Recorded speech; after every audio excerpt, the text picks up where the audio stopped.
Hi, welcome back to Create Myrtle Journals. I wanted to show you some things I got from a thrift store this weekend and also tell you some things I've been up to. But this is an example of a pillow that I got at a thrift store this weekend. It was $3, and I don't know if you can see the whole thing, but this pillow for $3, it gave me so many materials, and I wanted to show you all the different materials. It looks like someone turned a pillow. I'm going to take the stuffing away. I deconstructed it, and this was the stuffing that was inside, and this was the front of it, and it looks like the person they successfully covered a different pillow. So when I started taking it apart, I realized there was another pillow inside that had beautiful embroidery on it, and that they had used this ribbon design and sewn it on the outside with a bunch of lace along the edges and trims. So I got a bunch of trim as I deconstructed it. Here's the bundle of trims and such that have come off of it so far. I haven't even done all of it. But this is lace and some feathery like eyelash trim, some more lace, 4 bits of this, and green lace, and some more cream lace. So that's just what I've done so far today, which I'll put in my stash of ribbon and such. But I thought I could make this into a cover, even corner tucks with some of these areas here. But then I wanted to show you what I discovered. I showed you that embroidery on that, but then when I got to the other side of this, let me see if I can gently turn this over. When I got to the other side of this, I noticed some stitching here, and this side of it's all gently cut apart, but I wanted to show you a secret pocket I discovered on this side. Inside this pillow was another section of ribbon pillow, unlike this taupe fabric ribbon design, but someone has already stitched 1, 2, 3 pockets. I have no idea if this original pillow had it on there, but when I deconstructed, I found that, and I thought, I have a plan to use this now in a journal where there will be a pocket on either side of the front and back of the journal inside the cover. And I just was so excited. I'll probably, I think I'll just finish tearing this apart at that seam. Once you get it going with a seam ripper, you can kind of get going. And I think when I get to the top of this, I'll come over here and rip that seam. And then I will have detached this section. So I've got all this still to do, which will be so much fun to detach all these trims. And I still would like to make a cover out of this beautiful ribbon design. It is so beautiful. But I'm going to show you that this one section of the inside will make a wonderful journal cover on the inside of the cover. So that if the cover is like this, even that is pretty, the back of it, but when you open the journal, it'll have a pocket here and here, and this might be the spine, but there could still be small pockets here where small tags could go in. So that was so exciting. I thought I would show you that you can find materials everywhere. I would never be able to buy all the ribbon that I'm going to be able to get off of this pillow, trim, lace, and just a different variety of laces, and some feel softer and more cottony than others. Like this one feels very soft. I think I'll detach it from the eyelash trim. But these velvety trims, I just thought, oh, it's so much fun to find materials like that. And even deconstructing the pillow was relaxing and kind of zen this afternoon. And then I thought I would also share with you what I've been busy doing.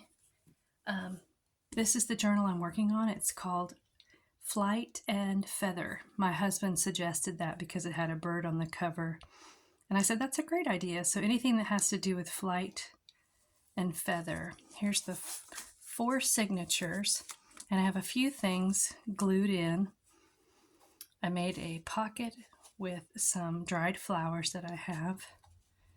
And this is a little clipboard journaling card. And I have a tutorial in my miniature series where I make these little clipboard journaling cards. I also bought a pack of William Morris paper, and it is so beautiful, and it was not very expensive. They're not very big sheets, but with junk journaling, you only use a small amount at a time for details. It's got some eyelet ribbon in the center, and then a journaling card made with dried flowers again. This is celosia or coxcomb flowers that I put in my flower press this summer.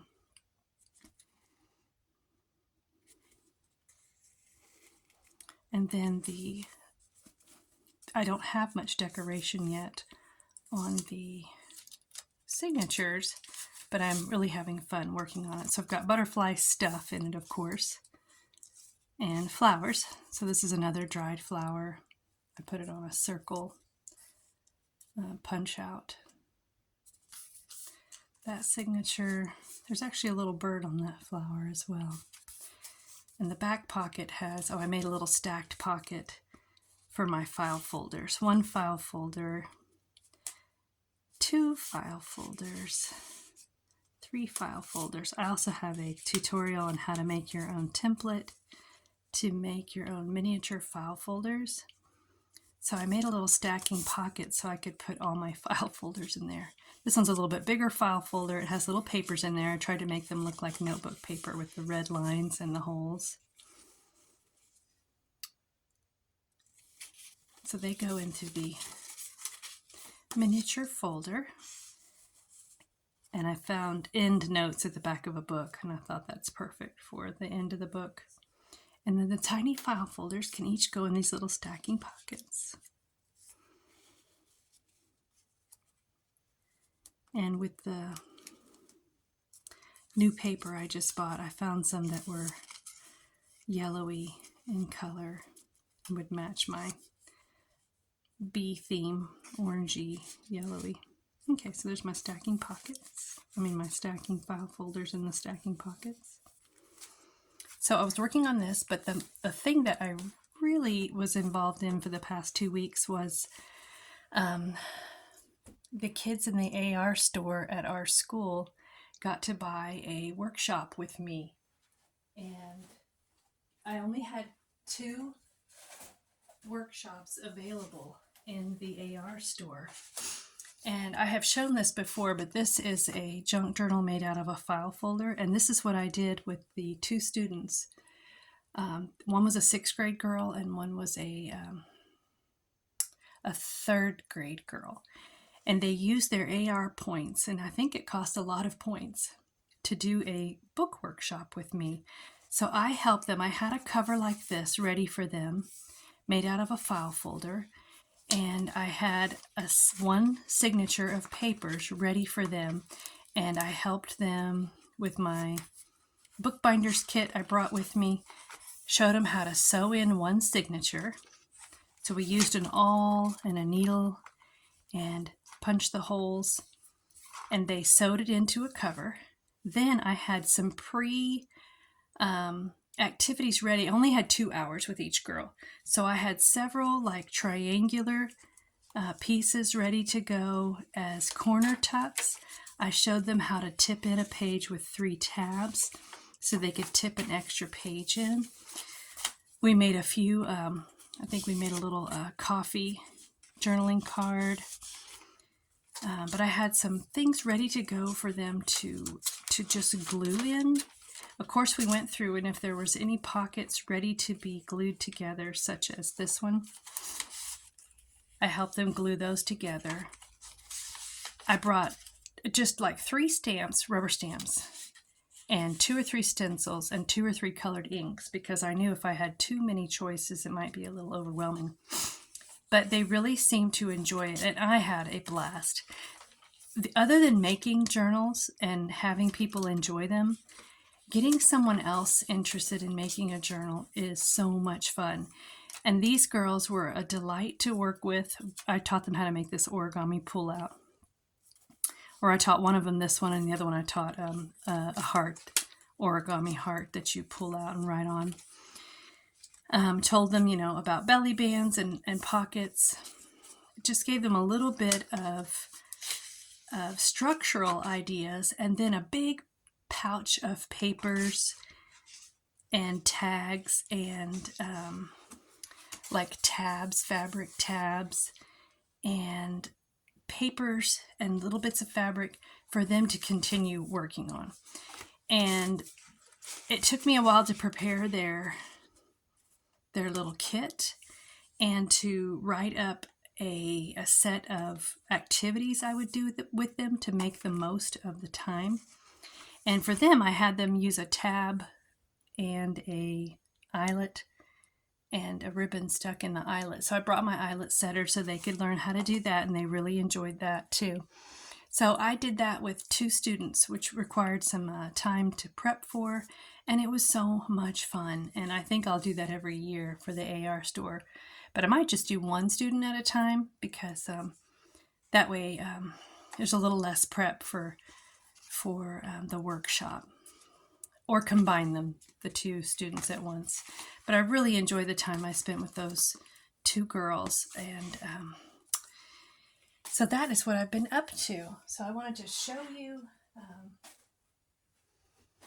look for materials, even if you see a very frilly, fancy pillow. And honestly, this is not a pillow I would ever choose for decor. It is beautiful, but I don't really choose frilly and lacy. But look how much material I'm going to be able to get from this one pillow. And what a bonus to find embroidery on another pillow inside.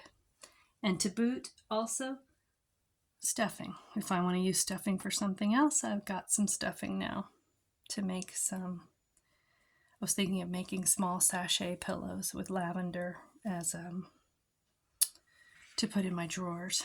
Anyway, thanks for watching. I hope you enjoyed it, and I will be making another video soon to do a flip through of my flight and flower journal.